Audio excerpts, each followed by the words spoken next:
누가복음 3장 세례 요한의 사역과 예수님의 계보. 소제목입니다. 세례 요한의 전도.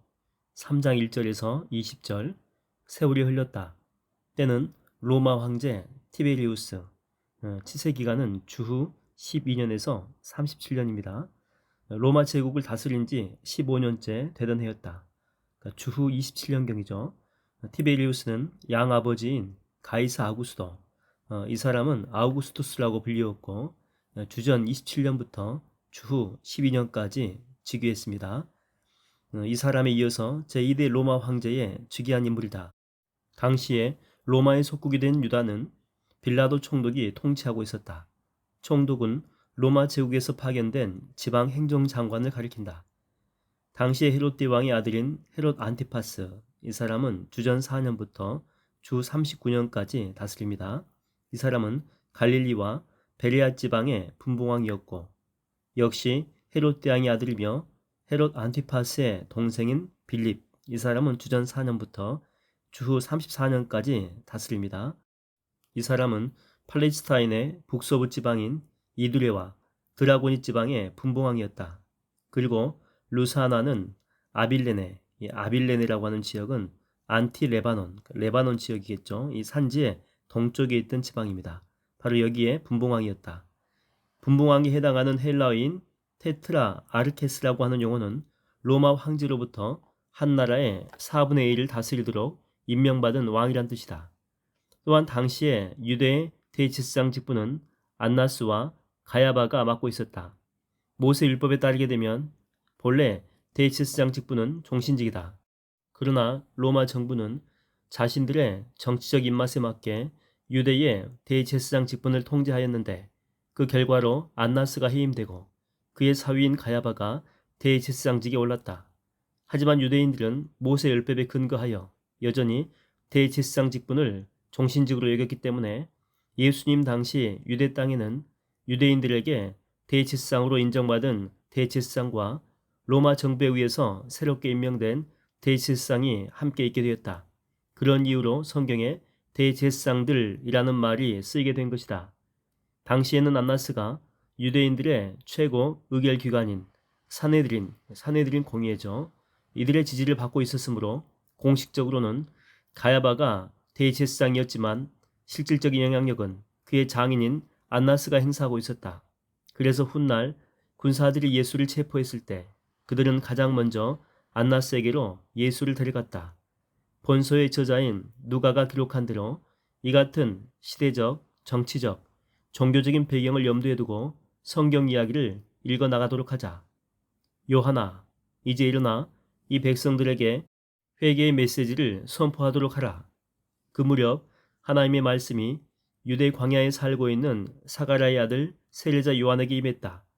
예수보다 6개월 먼저 출생한 세례 요한. 그는 로마 황제 티베리우스 통치 15년에 메시아 예수의 선구자로서 자신의 사역을 본격적으로 시작했다. 예수는 이때로부터 6개월 후쯤인 그의 나이 30세쯤에 인류 구원을 위한 메시아로서의 공생애를 본격적으로 시작하셨다.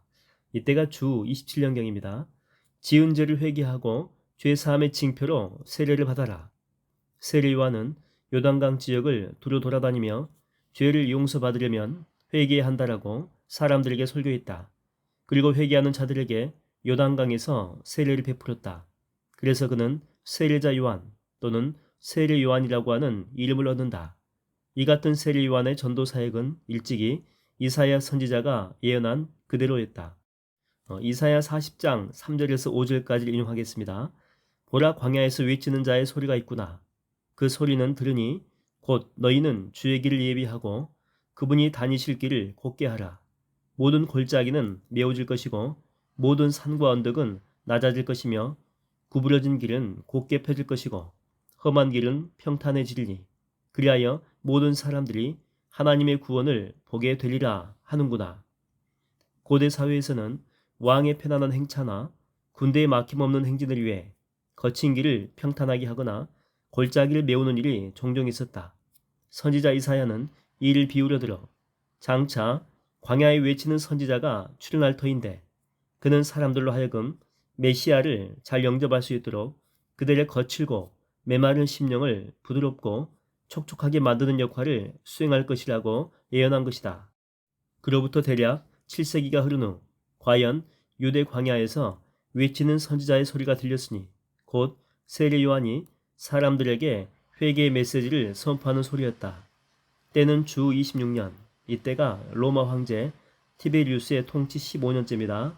장소는 팔레스타인의 유대 광야. 외치는 자는 세례 요한. 그는 자신에게 세례를 받으러 광야로 나온 군중에게 힘차게 설교한다. 이 독사의 자식들아, 조만간 닥쳐올 징벌을 피하라고 누가 일러주더냐. 너희는 먼저 회개했다는 열매를 보여라. 너희가 마음속에서 스스로 위로하기를 아브라함은 우리의 조상이다 라고 하지 마라. 하나님은 여기 보이는 이 돌들로서도 능히 아브라함의 자녀를 만드실 수가 있는 분이시다. 보라, 이제 나무를 찍으려고 도끼가 이미 나무 뿌리에 대기하고 있다.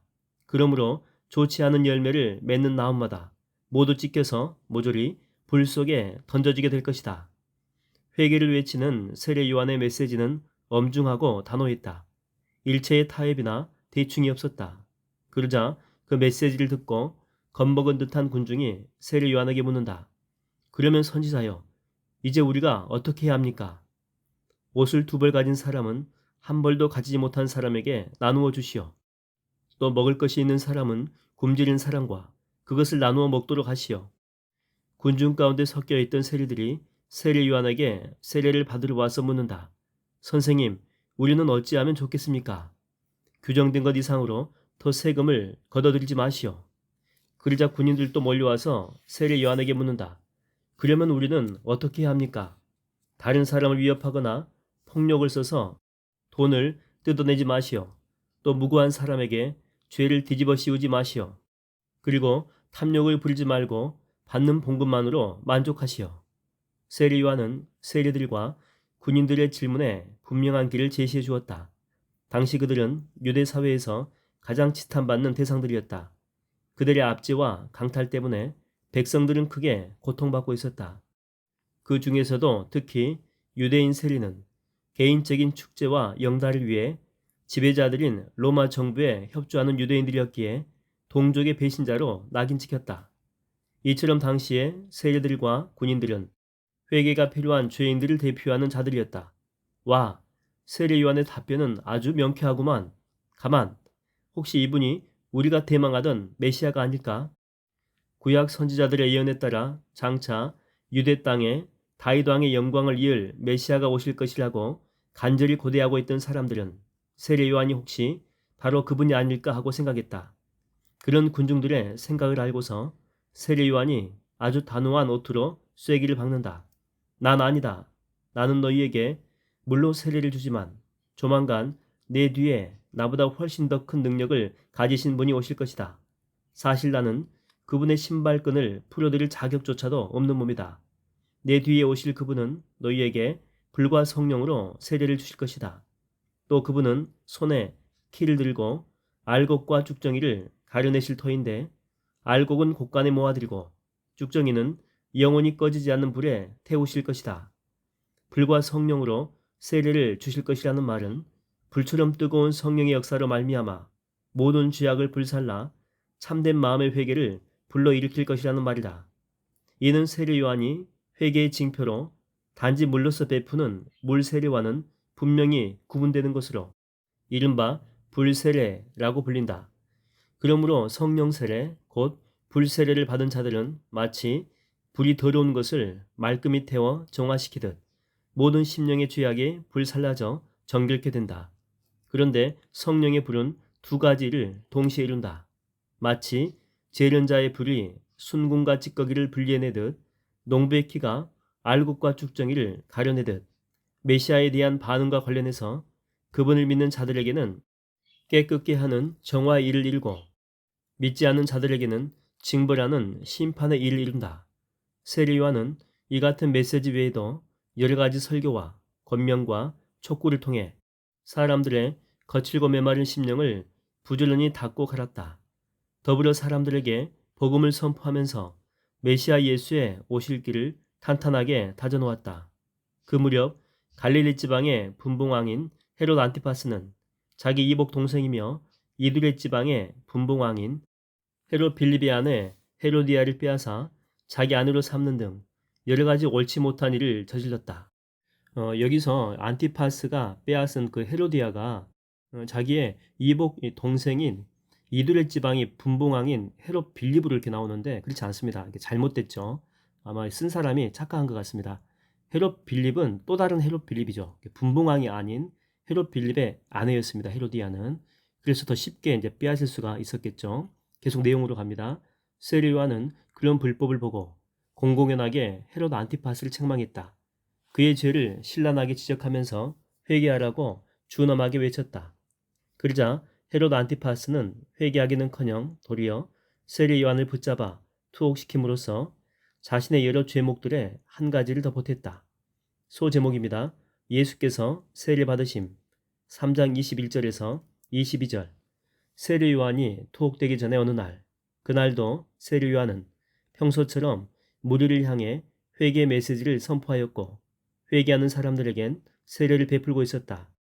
그런데 그날 세례 요한에게 세례를 받는 사람들 가운데 아주 놀랍고 위대한 인물이 있었다. 세례 요한이 앞서 소개하기를 모자나 자기 뒤에 오시어 불과 성령으로 세례를 베풀어 주실 것이라고 했던 분. 자신은 그분의 신발끈을 풀어드릴 자격조차도 없는 몸이라고 했던 분. 바로 메시아 예수였다.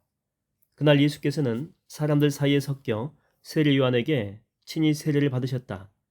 이때 예수님의 세례는 일반 사람들처럼 죄 사함의 표시로 받는 세례가 결코 아니었다. 본래 그분은 죄 없으신 분이기 때문이다. 예수님은 다만 하나님의 뜻을 받들어 의를 이루기 위해서 세례를 받으셨다.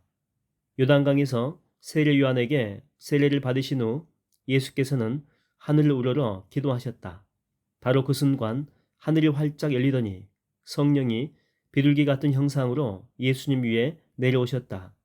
그와 동시에 하늘에서 우렁찬 소리가 들려온다. 너는 내가 사랑하는 아들이요 내 마음에 흡족한 아들이니라. 예수가 자신의 사랑하는 아들이고 또 마음에 꼭 드는 아주 기쁘고 흡족한 아들임을 하나님께서 친히 인준하시는 장면이다. 이에 예수께서 하나님의 거룩하신 뜻과 의를 이루시려고 하나님의 보내심을 받아 사람의 몸을 입고 이 땅에 오신 분, 곧 성육신하신 분임을 보여준다. 한편 이때 성령은 비둘기 형상을 취하셨다. 본질상 성령은 영이시다. 그래서 성령이 사람에게 나타나실 때에는 사람의 눈에 보이는 어떤 형상을 취하곤 한다. 그 중에서 비둘기는 매우 적합하다. 예로부터 비둘기는 평화와 순결의 상징이기 때문이다. 소제목입니다. 예수님의 족보 3장 23절에서 38절. 예수께서는 나사렛 집을 떠나 메시아로서의 공생애를 본격 계시하셔서 사람들에게 천국 복음을 베풀고 가르치기 시작하셨다. 유대 사회에서 30세는 공적인 직무를 수행할 수 있는 연령으로 인정받았다. 특히 성전 일을 하려면 30세 이상 돼야 했다. 자, 그렇다면 예수의 출생과 관련하여 그분의 족보는 어찌 될까? 사람들이 알고 있는 것처럼 예수의 아버지는 나사렛 목수인 요셉이다. 이제 요셉부터 시작해서 그 위의 조상들을 살펴보면 이러하다. 요셉, 헬리, 맏닷, 레위, 멜기, 얀나, 요셉, 맏다디아, 아모스, 나훔, 에슬리, 낫게, 마핫, 맏다디아, 서머인, 요색, 요다, 요하난, 레사, 수르바벨, 스알디엘, 네리, 멜기, 앗디, 고삼, 엘마담, 에르, 예수, 엘리에서, 요림, 맏닷, 레위. 계속해서 그 위의 조상들을 살펴보면 이러하다. 레위, 시므온, 유다, 요셉, 요남, 엘리야김, 멜리야, 맨나, 맏다다, 나단, 다윗, 이세, 오벳, 보아스, 살몬, 나손, 아미나답, 아드민, 아니, 헤스론, 베레스, 유다, 야곱, 이삭, 아브라함. 계속해서 그 위의 조상들을 살펴보면 이러하다. 아브람, 데라, 나홀, 스룩, 루후, 벨렉, 헤버, 살라, 가이난, 아박삿, 셈, 노아, 레멕, 무두셀라, 에녹, 야렛, 마할랄렐, 가이난, 에노스, 셋, 아담. 그리고 인류 최초의 사람인 아담을 지으신 분은 하나님. 누가복음의 족보는 마태복음의 첫 부분에 기록된 예수 그리스도의 족보와 똑같지 아니하다. 왜 그럴까? 그 까닭은 마태와 누가가 서로 다른 관점에서 기록했기 때문이다. 마태복음의 족보는 유대인을 대상으로 기록한 것으로 예수가 다윗의 혈통을 쫓아 이 땅의 왕으로 오신 메시아 그리스도임을 보여주기 위한 것인 반면 누가복음의 족보는 인류 전체를 대상으로 기록한 것으로 예수가 온 인류를 구원하기 위해 이 땅에 오신 사람의 아들 곧 인자임을 보여주기 위한 것이다. 이러한 관점에서 마태는 히브리인의 전통에 따라 아브라함으로부터 시작해서 다윗을 거쳐 요셉에 이르기까지 하향식으로 예수님의 족보를 서술한 반면 누가는 헬라 사람들의 전통에 따라 요셉부터 시작하여 인류의 조상인 아담까지, 더 나아가 아담을 창조하신 하나님까지 상향식으로 예수님의 족보를 서술했던 것이다. 이를 통해 누가는 예수가 궁극적으로 하나님의 아들이심을 나타내고자 했다.